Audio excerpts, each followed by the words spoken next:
Jadi jangan pernah kita menyimpang, karena yang sudah menyimpang sudah ada, jangan diikutin.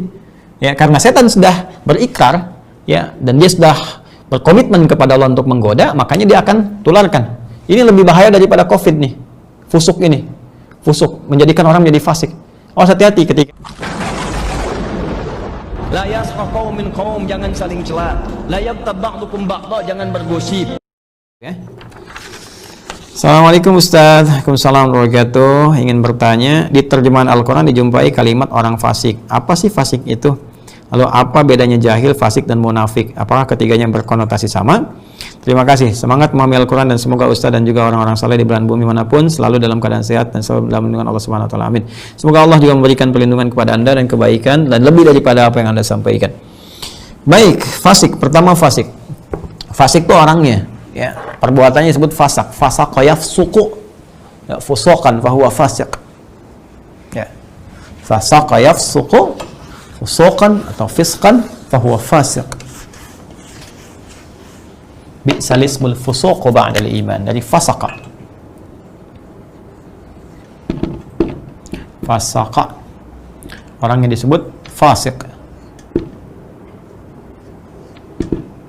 Perbuatannya disebut fusuq atau fiskun.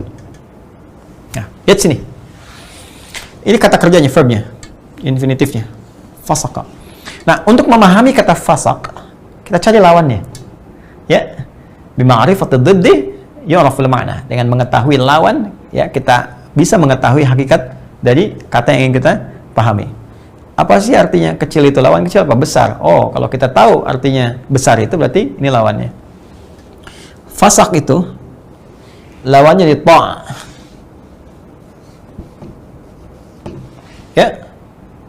Kemudian ininya muta'in, ta'in atau ta'in, ya.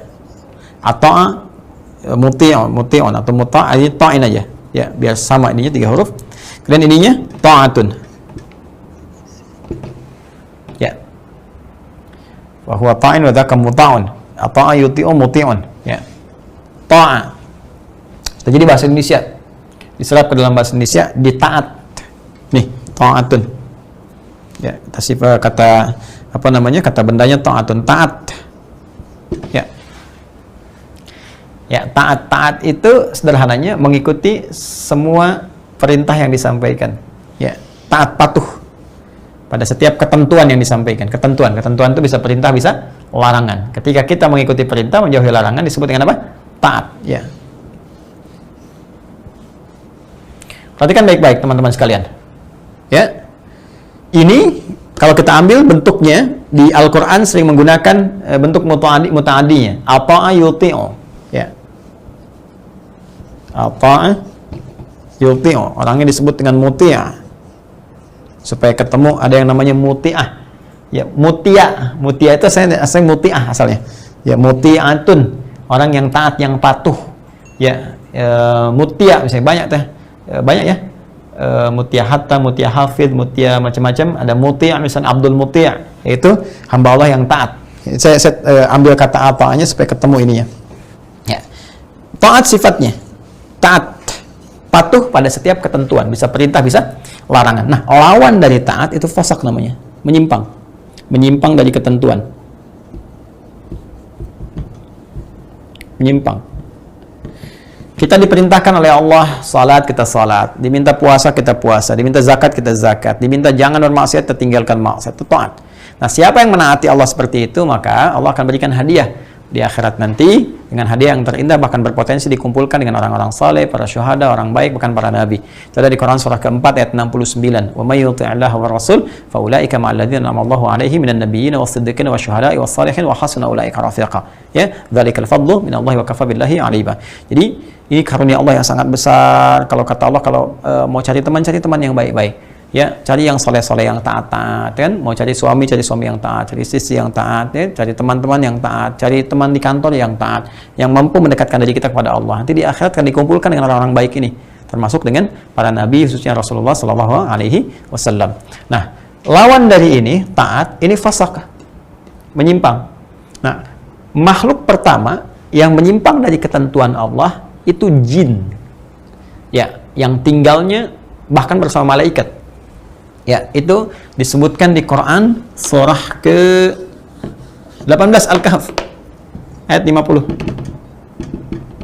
Nah, kita nih sunnah malam Jumat diantaranya baca surah Al-Kahf. Ya, silakan. Ada yang Al-Kahfian, ada yang Yasinan, mungkin Baqarahan, ya kan, An-Nisaan, Ali Imranan, enggak ada masalah. Di antara sunnah malam Jumat apa? Al-Kahf. Di ayat ke-50.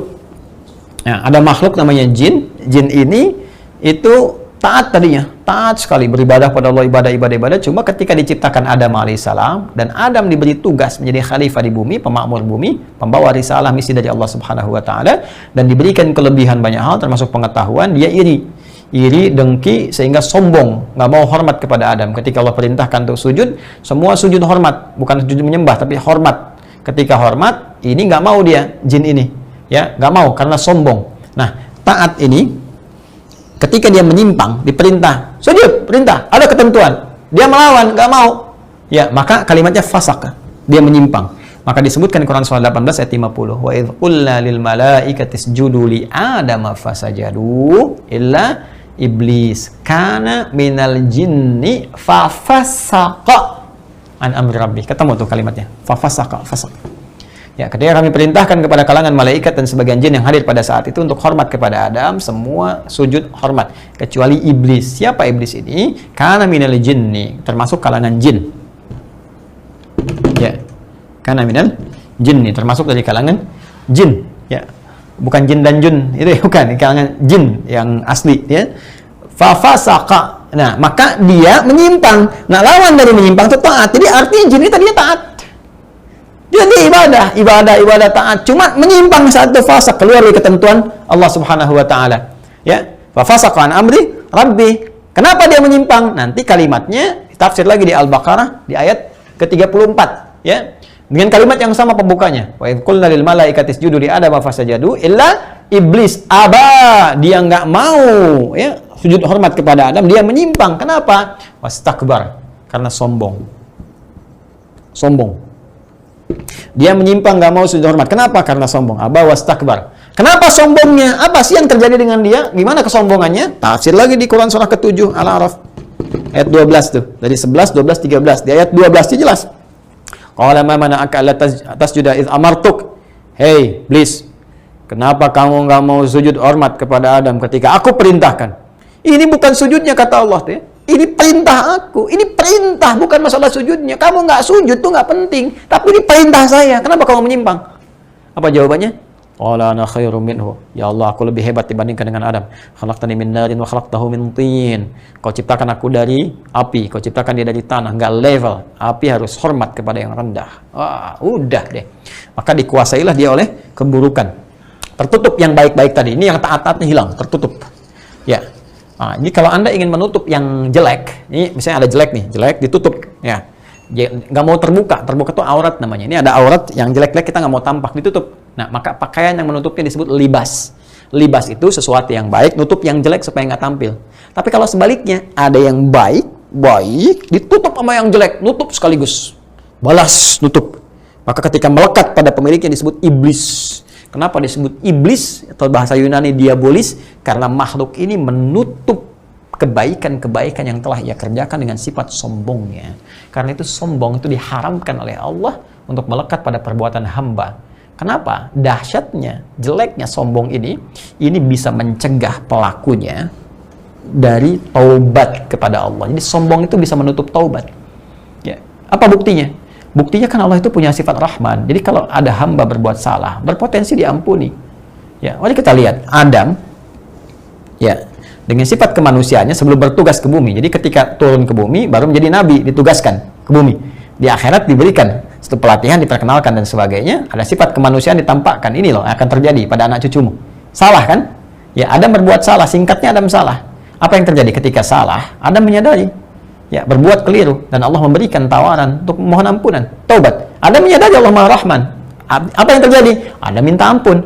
Maka ketika minta ampun kepada Allah, turunlah Quran surah ke-2 itu ayat 37 untuk mengisahkan kepada kita kejadian ini. Fatalaqqa Adamu min rabbih kalimatin fataba alaihi. Jadi ketika Adam menyadari, ya Allah saya salah, langsung terfikir, ya Allah Engkau itu Maha Rahman, Maha Rahim. Ya, ini untuk menunjukkan kepada kita yang bukan nabi dan rasul. Karena Adam itu saat bertugas nanti turun ke bumi jadi nabi. Ya, karena itu dijaga dari perbuatan salah. Kita bukan nabi, bukan rasul, potensial salah. Karena itu kisah ini memberikan gambaran kalau terjadi nanti salah, cepat ambil seperti dia pernah diajarkan kepada Adam saat sebelum turun ke bumi. Ini dalam pelatihan itu, ya. Nah, jadi di sini diturunkan kalimat tobat, begitu minta turun kalimatnya.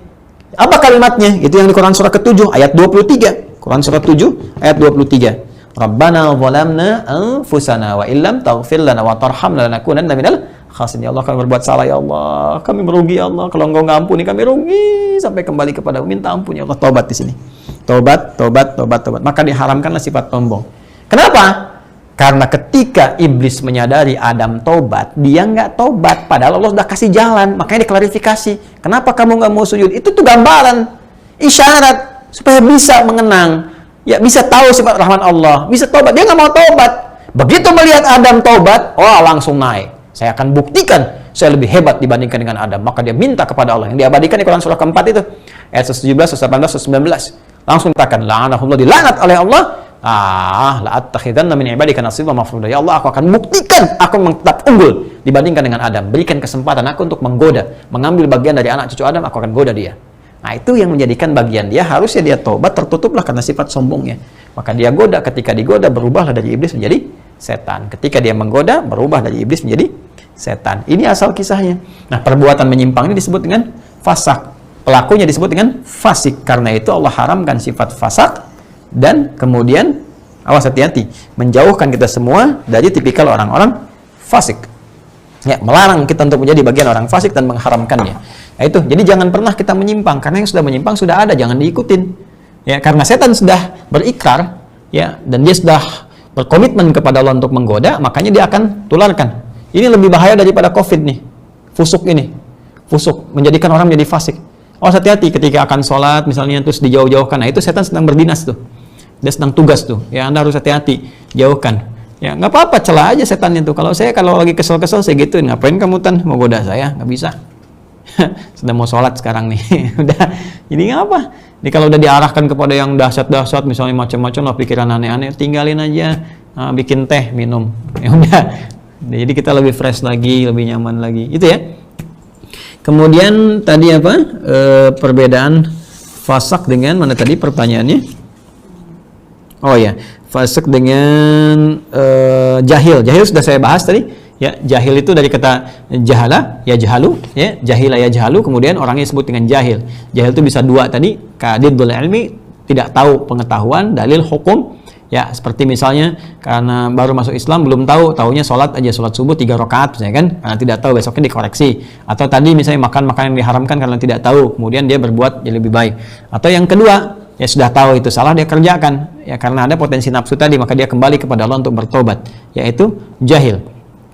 Munafik itu dari nifak, ya, nifak itu penyakitnya, munafik itu orang nafaq wa yunafiqu munafik.